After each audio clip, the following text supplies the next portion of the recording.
Hey everyone, Anthony Fantano here, the internet's busiest music nerd, and it's time to rock!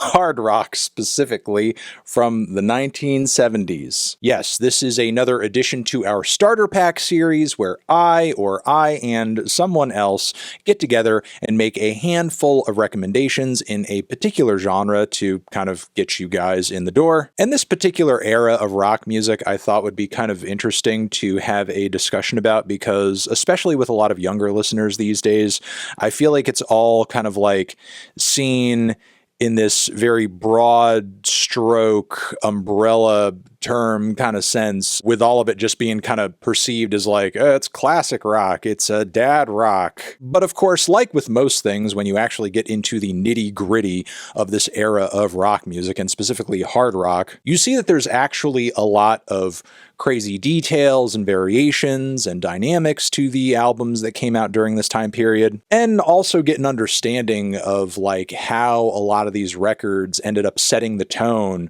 for punk music and metal music, especially down the road, which is an important piece of musical progression and history that is sucked out of the conversation when we all just like kind of view this music as like a relic of a bygone era that kind of came and went. So I'm going to be embarking on these recommendations with my good friend Giggins, whose YouTube channel you can check out via the link down below in the description box. We hope you enjoy the video and the recommendations. Most definitely check these albums out, which are all listed down below too.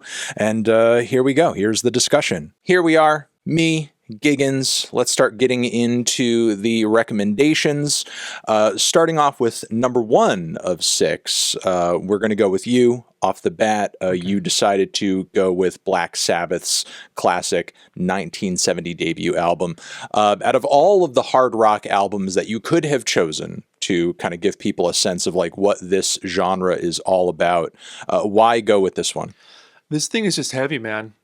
I feel like this album introduced a lot of themes and riffs and atmosphere that would definitely inspire heavy metal, but this thing on its own changed me. You have to think about like the context of pop music. Like only a few years earlier, things were like sunshines and flowers, and a couple years before that, things were like lollipops and happy stuff. Yeah, we're just finally like, putting the kibosh on the hippie era. Yeah, it completely obliterates it. Yeah. No, this thing is just, it's eerie, it's creepy, it's cool, it's confident. The riffs on this thing are so imaginative, and Ozzy's voice is from like a different world. It sounds like it was recorded in Dracula's cave. It's just so distant.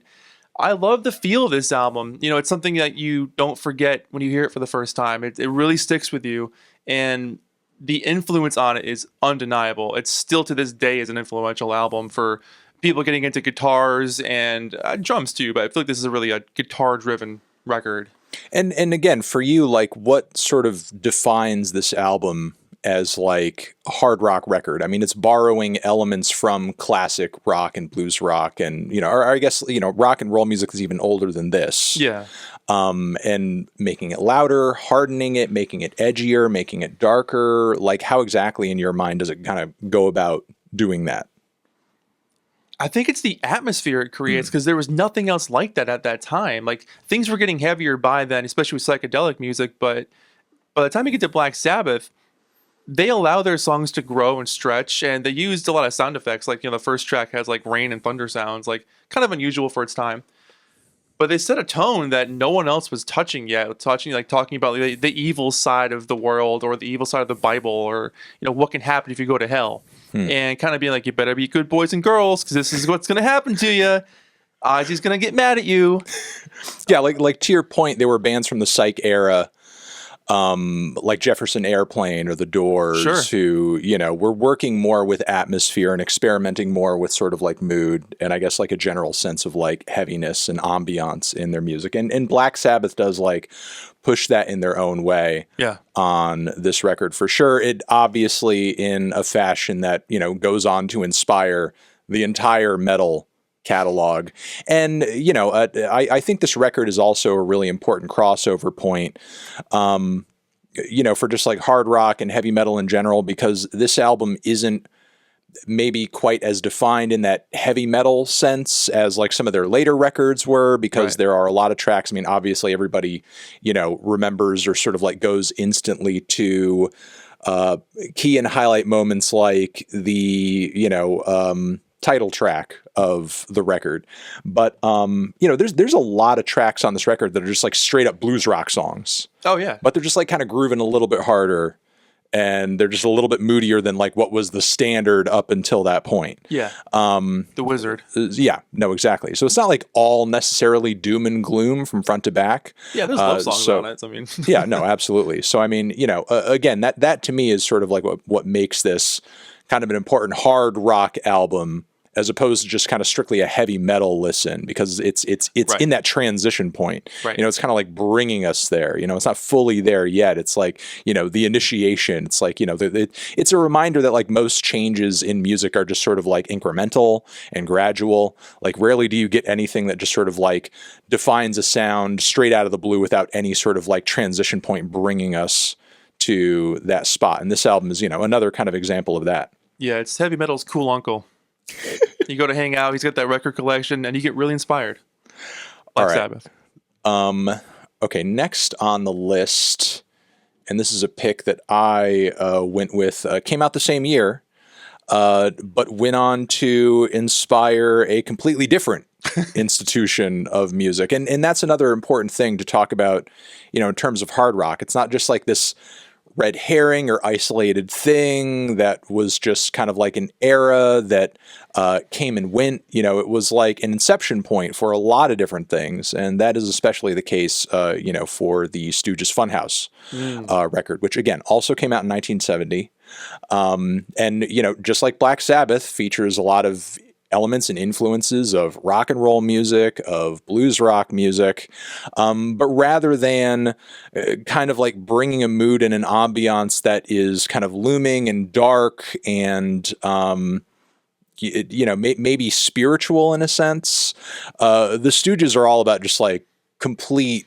lizard brained, just be completely wild, be completely out of control, which is like, what makes this record, one of many that sort of like set the tone for what would be punk music down the road. Right. Because, it's all about sort of ferocity, simplicity, outside of, the handful of moments on the record where they're really kind of like improvising wildly and just like really letting loose across like a 10-minute cut. Yeah. And just really getting sweaty, getting improvisational, just letting it go nuts. But, aside from those tracks, like, direct and hard-hitting cuts like Down on the Street, as well as Loose, like, that is literally a hardened, more aggressive, more out-of-control version of, pretty much all the rock and roll that you were hearing up until that point, especially garage rock. Yeah.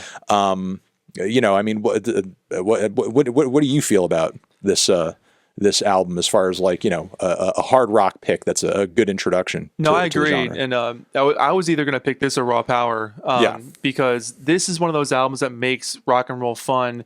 You hear this album and you want to play guitar, you want to play drums, you just want to join a band and bash away and just have a good time. And you're right, they definitely influenced punk because they took things that were wild about the 50s where the music was quick, brief, in your face. And then garage rock in the 60s kind of carried that on a little bit, but got a little bit more far out. But this was definitely the beginnings of what punk became, where it was just like, look, a couple of chords, be direct, up front, zoom through it, and just rock and roll, man.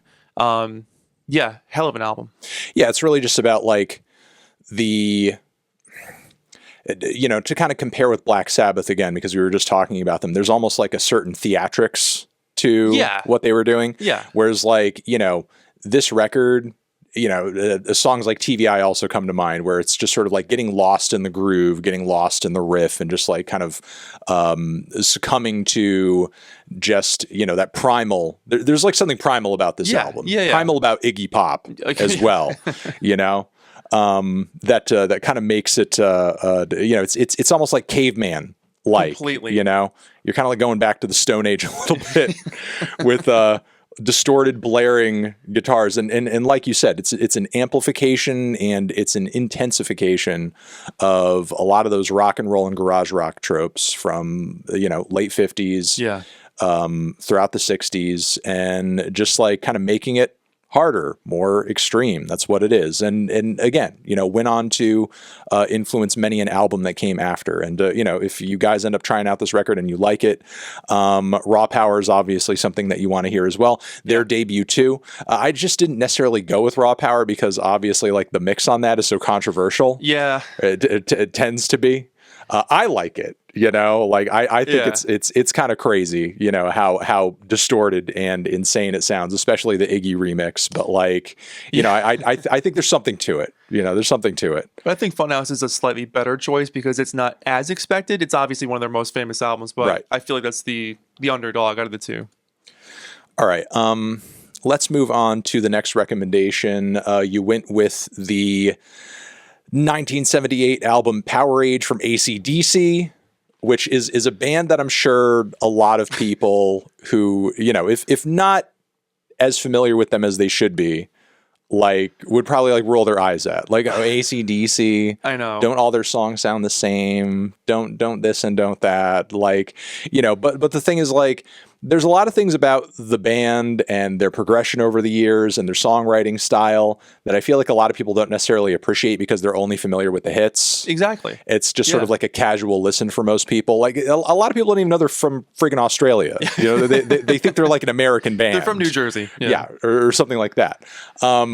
So, what made you go with this record and what makes this like a defining hard rock album for you? This has always been one of my favorite AC/DC albums. And exactly like you said, people know them for those about to rock and Back in Black. They know them as predictable. And Highway to Hell. 3 or 4 chords and a radio staple that, every dad's going to chug a beer to. Right, exactly. And it's like... And barbecue too. And barbecue. Just be on the grill. Get a really bad sunburn too outside in the pool.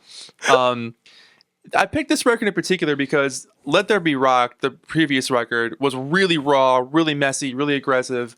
Highway to Hell, which came out after this album, is super well produced. It was their first one, Mutt Lange, and really got them on a worldwide level.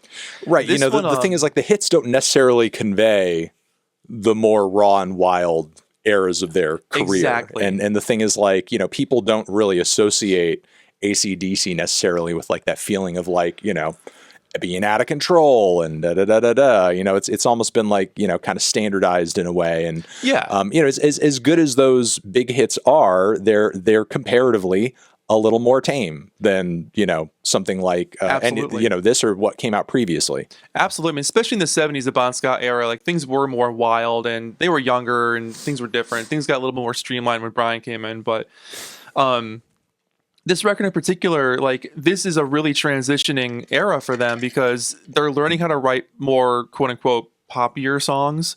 So they kind of abandoned the messy wildness of Let There Be Rock for let's try to make something that will get us on the radio so we can actually afford dinner tonight and a place to sleep, which got to Highway to Hell, which was of course one of the most famous albums ever. But right. This one, as far as streamlined as they're trying to make it, they still explore. Down Payment Blues is a long, cool song. What's Next on the Moon is one of the most catchiest choruses they ever came up with. Sin City kind of slithers along, and then that 1-2 punch at the end of Kicked in the Teeth, Up to My Neck and You. Those two songs are just they're raw, they're focused, they're not going to be on the radio, but they sound like they could be, and I feel like they're getting to that point. So for me, if you're going to hear one AC/DC record, check this one out because it's got more left turns than you would expect, and they do more things with the guitar and different chords than you would also expect to hear from them. So AC/DC Powerage. Yeah, it's not nearly as one note as some people might presume it to be. Exactly. Because again, I think obviously they hit a point in their career where they sort of understood what worked in terms of that radio appeal and that radio formula. Yeah, they found it. And unfortunately, they got so good at that they've written at least a couple albums worth of songs that have been proven to be radio worthy. Yeah. And I think as a result of that, people feel like they've heard the entire AC/DC catalog. And it's that's just not true. You just heard what they kind of gained a knack for later in their career. Yeah. With as far as all their hits goes, probably the biggest outlier being I've got big balls. I knew you were going to say like,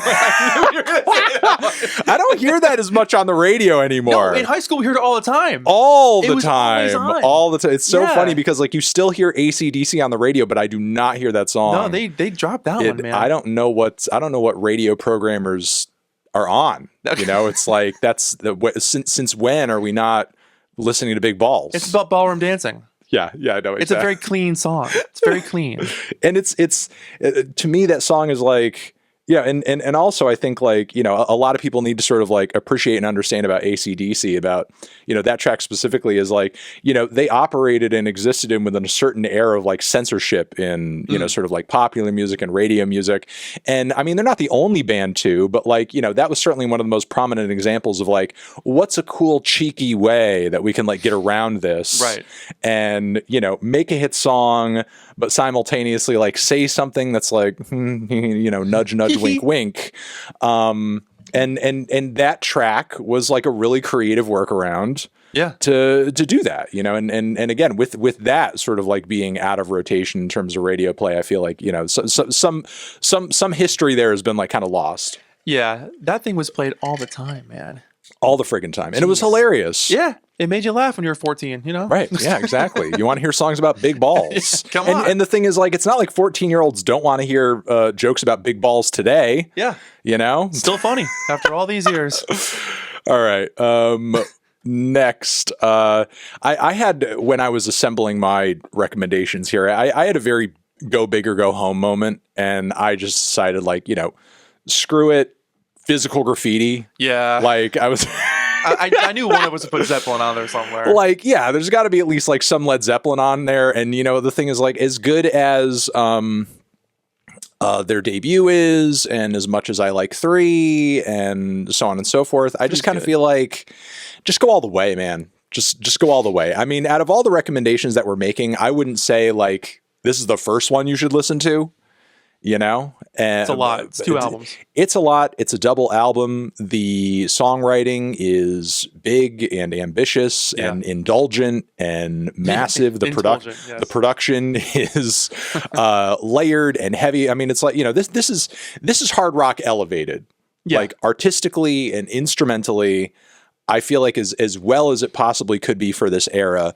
And on top of it, you're talking about like one of the greatest, you know, drummers in the genre, one of the greatest singers in the genre, one of the greatest guitarists and lead guitarists in the genre, as well as bassists and multi-instrumentalists all coming together. Yeah. You know, at really like at the peak of all of their, you know, performance capabilities all at once. You don't always get the stars aligning in the way that you do on this record, where everybody's literally at their best all at once. Well said. I agree. And, you know, again, on top of it, like the songwriting was triple on point, the production was quadruple on point, and it just resulted in this masterpiece of an album that I think is like, you know, clears everything else the band has ever done. You know, and I don't say that disrespectfully. It's not like there's like, you know, a great gap in quality between this and everything else Led Zeppelin ever did. But, you know, clears everything else that the band ever did, what most artists did in hard rock for this era. And, you know, it's just a really epic, defining album, in my opinion, and absolutely, you know, it should be, you know, kind of recommended in a list like this, just as an example of like how far you could take hard rock without necessarily kind of like, you know, turning it also into some of the stuff that came later down the road from here, like, you know, really glitzy, big production, adult-oriented rock type stuff. You know, sure. I don't really think you get like some of those big showy rock productions of the 80s, for example, without records like this. I don't think you get all of that hard rock excess of the 80s without records like this, kind of setting the tone and setting the standard. I mean, out of all the albums we've talked about so far, maybe this one is like responsible for some of the worst trends in rock music to come after. Oh, but... for sure. And some of the best, like some of the best, but some of the worst too. This is one of those albums, you know, the Ramones and the Sex Pistols heard, and they were like, God damn, let's do something the complete opposite. Right, exactly. You know, this album is like kind of part of the impetus for, you know, certain artists to be like, you know, like let's get back to what makes rock music. You know what I mean? Like it doesn't need to be this indulgent, like, you know, so, you know, fair point there. Fair point. Absolutely. But I mean, just like every other record that we've talked about so far, you have especially, like those blues rock and those rock and roll influences.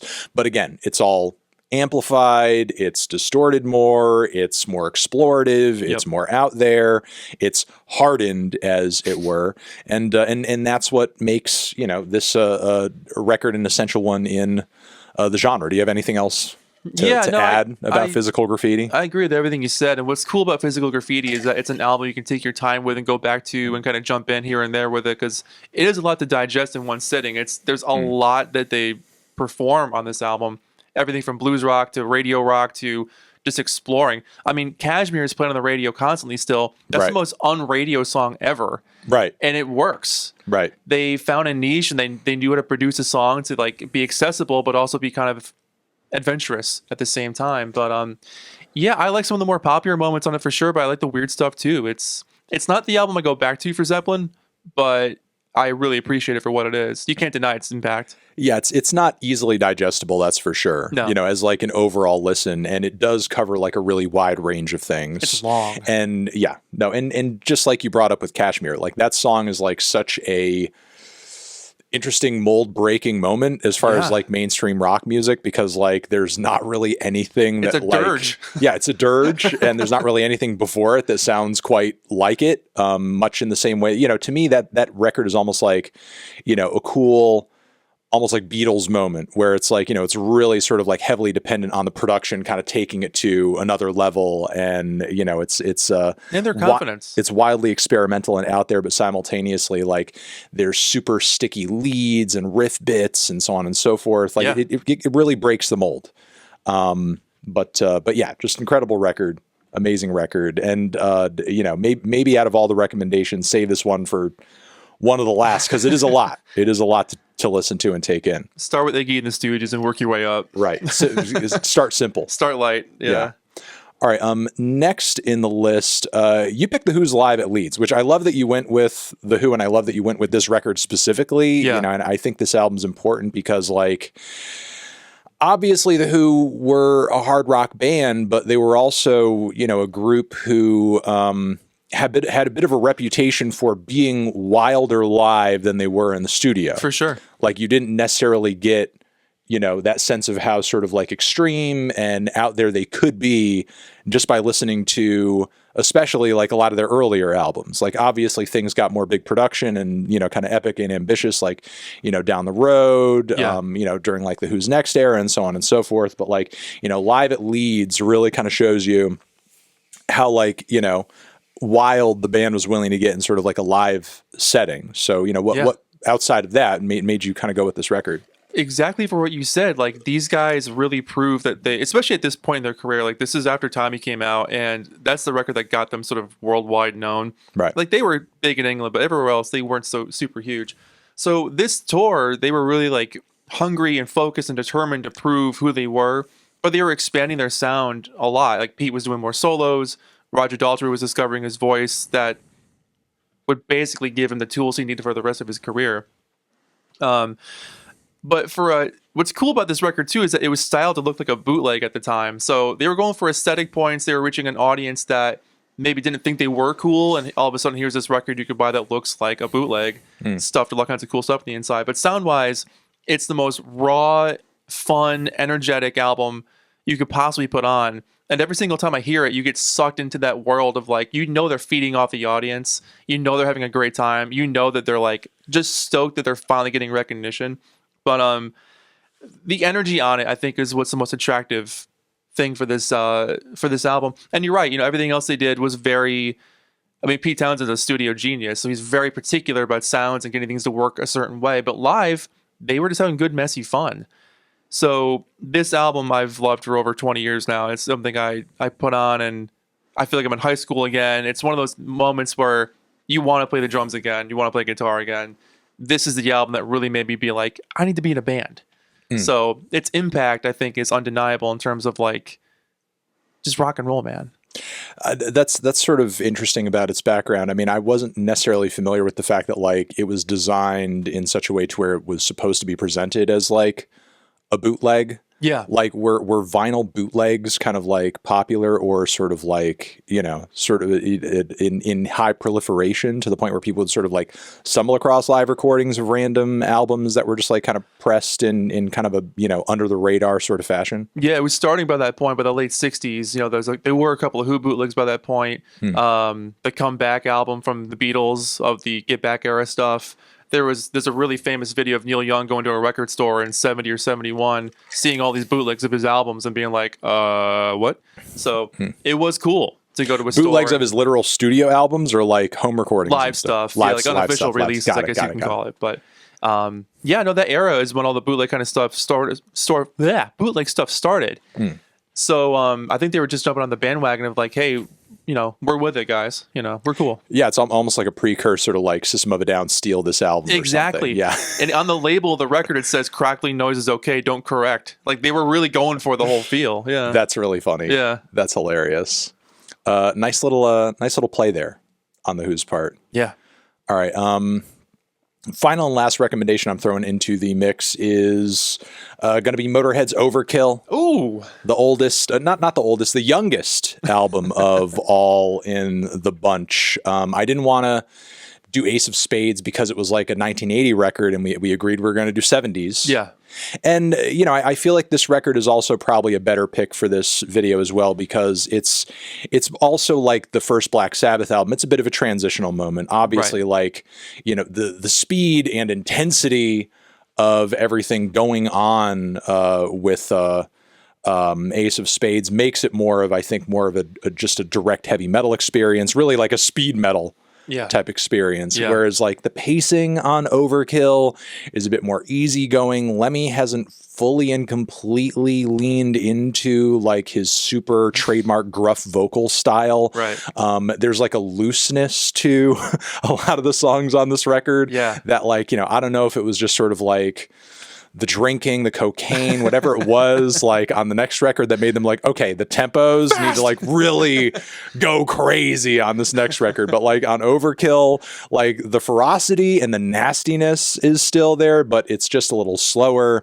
It's a bit spacier as well. I feel like the band was sort of experimenting a bit with effects on this record that they couldn't necessarily implement on Ace of Spades with everything being as fast as it was. Some of the choruses and some of the wetness of the songs on this record wouldn't have necessarily worked at that intensity, I don't think. Yeah. But yeah, there's like a bluesiness to also a lot of the guitar work and riffs on this record as well. And again, just like with everything else, we're taking blues rock, we're taking hard rock, and we're just intensifying it, or making it darker, or making it meaner, or making it wilder, or making it nastier, or making it louder. And in this case, just like with everything else, this is kind of borrowing from that and also kind of, in its own way, passing the baton onto artists down the road that would take inspiration from it. Specifically with Motörhead, a lot of heavy metal and speed metal artists. You don't get a lot of the general heavy metal and speed metal catalog without records like this, without records like Ace of Spades, without Motörhead in general.